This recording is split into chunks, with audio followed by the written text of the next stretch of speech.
ஆண்டவராகிய இயேசு கிறிஸ்துவின் நாமத்தினாலே உங்கள் யாவருக்கும் அன்பின் வாழ்த்துதல்களை தெரிவித்துக் கொள்கிறேன். நமது நியூ கிரேஸ் டிவியின் மூலமாய் இன்று வேதம் வாசிக்கலாமா என்னும் நிகழ்ச்சியின் மூலம் உங்களை சந்திப்பதில் மகிழ்ச்சி அடைகிறேன். இன்றைய வேத பகுதி 2 கொரிந்தியர் 3ஆம் அதிகாரம் மற்றும் 4ஆம் அதிகாரம். 3ஆம் அதிகாரம்.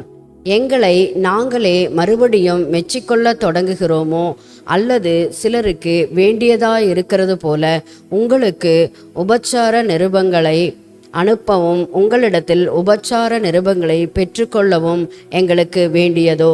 எங்கள் இருதயங்களில் எழுதப்படும் சகல மனுஷராலும் அறிந்து வாசிக்கப்பட்டும் இருக்கிற எங்கள் நிருபம் நீங்கள்தானே. ஏனெனில் நீங்கள் எங்கள் ஊழியத்தினால் உண்டாகிய கிறிஸ்துவின் நிருபமாயிருக்கிறீர்கள் என்று வெளியரங்கமாயிருக்கிறது. அது மையினால் அல்ல, ஜீவனுள்ள தேவனுடைய ஆவியினாலும் கற்பலகைகளிலா அல்ல, இருதயங்களாகிய சதையான பலகைகளினாலேயும் எழுதப்பட்டிருக்கிறது. நாங்கள் தேவனுக்கு முன்பாக கிறிஸ்துவின் மூலமாய் இப்படிப்பட்ட நம்பிக்கையை கொண்டிருக்கிறோம்.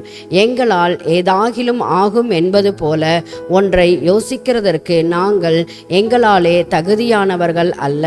எங்களுடைய தகுதி தேவனால் உண்டாயிருக்கிறது.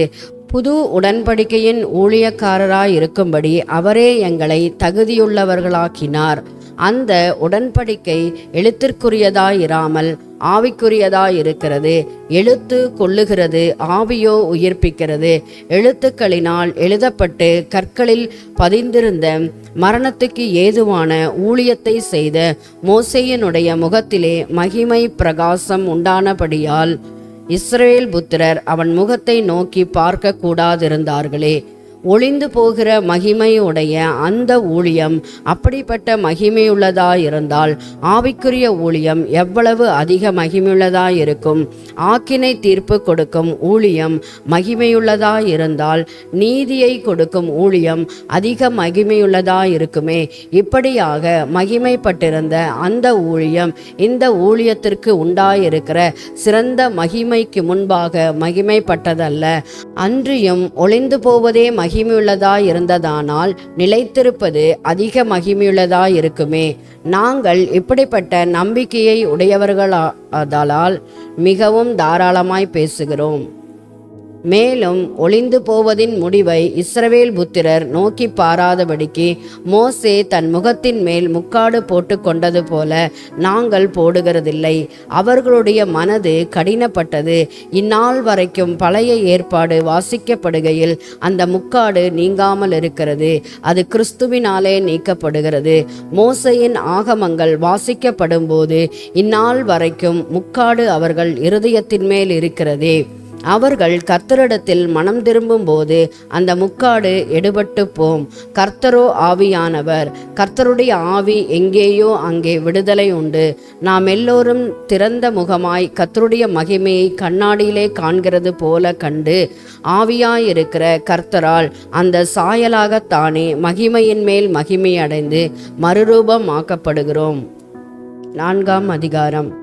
இப்படிப்பட்ட ஊழியத்தை உடையவர்களாகிய நாங்கள் இரக்கம் பெற்றிருப்பதால் சோர்ந்து போகிறதில்லை. வெட்கமான அந்தரங்க காரியங்களை நாங்கள் வெறுத்து தந்திரமாய் நடவாமலும் தேவ வசனத்தை புரட்டாமலும் சத்தியத்தை வெளிப்படுத்துகிறதினாலே தேவனுக்கு முன்பாக எல்லா மனுஷருடைய மனசாட்சிக்கும் எங்களை உத்தமர் என்று விளங்க பண்ணுகிறோம். எங்கள் சுவிசேஷம் மறைப்பொருளாயிருந்தால் கெட்டுப்போகிறவர்களுக்கே அது மறைப்பொருளாயிருக்கும்.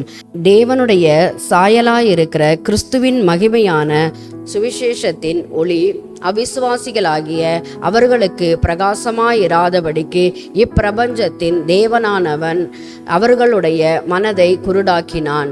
நாங்கள் எங்களையே பிரசங்கியாமல் கிறிஸ்து இயேசுவை கர்த்தர் என்றும் எங்களையோ இயேசுவின் நிமித்தம் உங்கள் ஊழியக்காரர் என்றும் பிரசங்கிக்கிறோம். இருளிலிருந்து வெளிச்சத்தை பிரகாசிக்க சொன்ன தேவன் இயேசு கிறிஸ்துவின் முகத்தில் உள்ள தமது மகிமையின் அறிவாகிய ஒளியை தோன்ற பண்ணும் பொருட்டாக எங்கள் இருதயங்களிலே பிரகாசித்தார்.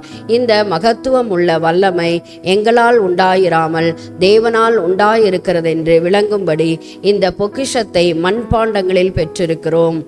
நாங்கள் எப்பக்கத்திலும் நெருக்கப்பட்டும் ஒடுங்கி போகிறதில்லை, கலக்கம் அடைந்தும் மன முறிவு அடைகிறதில்லை, துன்பப்படுத்தப்பட்டும் கைவிடப்படுகிறதில்லை, கீழே தள்ளப்பட்டும் மடிந்து போகிறதில்லை. கர்த்தராகிய இயேசுவினுடைய ஜீவனும் எங்கள் சரீரத்திலே விளங்கும்படிக்கு இயேசுவின் மரணத்தை எப்பொழுதும் எங்கள் சரீரத்தில் சுமந்து திரிகிறோம். எப்படியெனில் சாவுக்கினமான எங்கள் மாம்சத்திலே இயேசுவினுடைய ஜீவனும் விளங்கும்படிக்கு உயிரோடு இருக்கிற நாங்கள் எப்பொழுதும் இயேசுவின் நிமித்தம் மரணத்திற்கு ஒப்பு கொடுக்கப்படுகிறோம். இப்படி மரணமாவது எங்களிடத்திலும் ஜீவனானது உங்களிடத்திலும் பலன் செய்கிறது.